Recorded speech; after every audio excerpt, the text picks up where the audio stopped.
Did you know with many manufacturers, you and I can buy the exact same laptop, and inside, the brand of memory, storage, and even the display will be different. It makes consistency in testing and just the overall laptop itself feel a little strange, right? It feels wrong. When it comes to Gigabyte and Aorus, the beginning of 2019, they set a standard. And not only did they set this standard, they set it pretty high. The memory is all Samsung DIMMs. Everything that can be Intel, from the network interface card to the CPU, just anything that can be Intel is.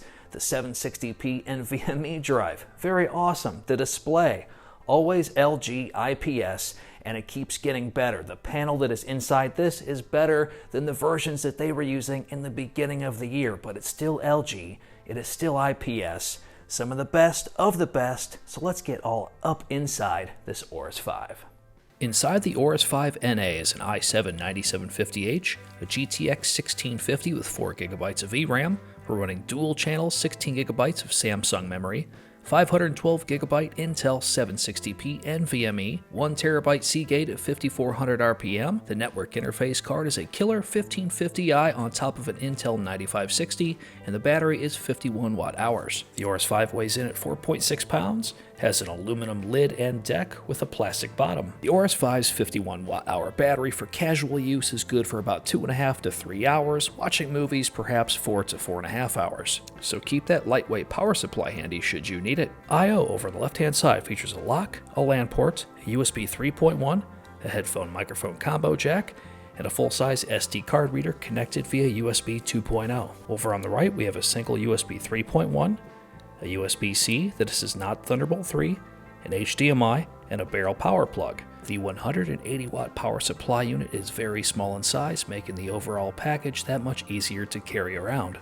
The hinge on the Aorus 5 is a little tight, so you're not quite able to get it open with one hand. The Windows Precision touchpad is incredibly smooth. It has a nice tight feel to it. There's no rattling whatsoever. The click symmetry is on point. This is very precise and exactly the standard setting trackpad that I would like in laptops around this price point. The Island style keyboard features a numeric pad, and it is very quiet to type on. Honestly, this keyboard has been a pleasure from day one. Aorus 5 features that high standard Full HD 144Hz IPS LG display, part number LGD05E8, coming in at around 95% standard RGB at 328 nits. Alright, so the 720p webcam and microphone are located at the top of the bezel. Everything about this is definitely where I wish the standard was. Of course, a higher resolution would be nice, but keyboard strokes, alright, keyboard, so nice. The maximum fan acoustics at max fan is 48 decibels. You're going to hear that ramp up, and then it cuts itself down to around 20% volume while still being able to hear my voice. Dear everyone else who's not doing this, whether it's in software or hardware, make this happen, because this is how it's done. Right on. The lifeblood of the Aorus 5 is the Aorus Control Center. Over on the Smart Dashboard tab, we have 5 different settings for wattage pulled from our CPU. We have 38 watts, 45 watts, 52 watts, 58 watts, and then 62 watts. I highly recommend this one for video editing, and for gaming, just the 38 to 45 watt profiles work nicely.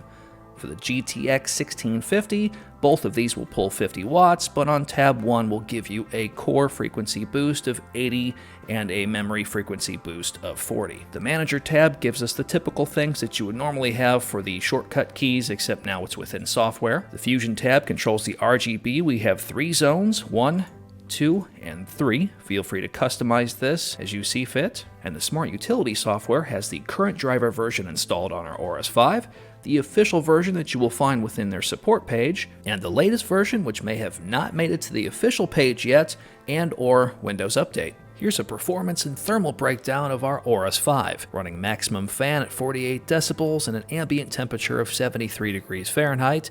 The GTX 1650 will thermal throttle itself at 85 degrees Celsius, and the 9750H will thermal throttle itself at 96 degrees Celsius. Stock performance, we will see within seconds the GPU get to 85 degrees Celsius and the CPU will hit 100 degrees Celsius. After tuning, 79 to 85 degrees Celsius on the GPU, and the CPU will be around that 90 to 94 degrees Celsius with an undervolt and power limit throttled to 38 watts. But once we prop up the system without any tuning, that GPU will drop down to 70 degrees Celsius and the CPU at around 80 degrees Celsius, and with a propped laptop with a tune, we'll see the GPU get around that 60 degrees Celsius with the CPU ranging between 70 and 75 degrees Celsius. Firestrike will get a GPU score of around 9,500 and a CPU score of just over 16,000. TimeSpy, the GPU score of 3,500 and a CPU score of 6,600. Cinebench 20 will get 2,900 with a 62-watt software run with an undervolt. Cinebench R15, 1,200 points with that same 62-watt within the software and an undervolt. A small and inexpensive prop such as the X prop that we are using for the Aorus 5 offered an amazing thermal performance, link in the description below. But here is why it is absolutely needed for this chassis. Now on the left we have an Aero 15, on the right we have an Aorus 5. The biggest part of the intake ventilation, where it's going to draw the most air in, will be in the rear, typically between the rubber feet.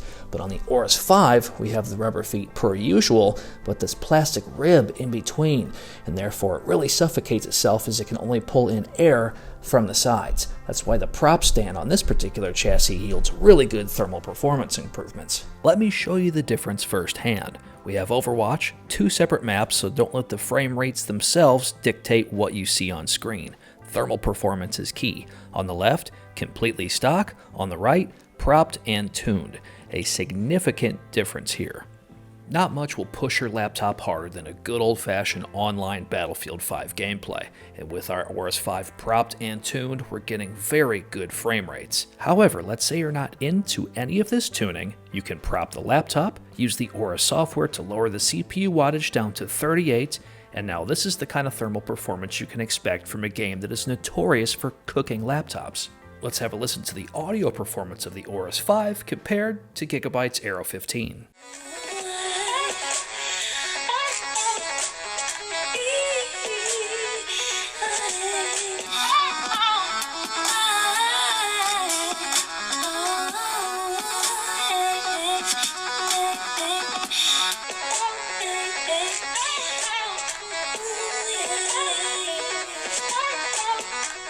After using the Aorus 5 for several weeks, there's really only 2 issues that I have with it. 1, having to prop this up to get the best thermal performance. Now, if you already have one of these, definitely get one of these.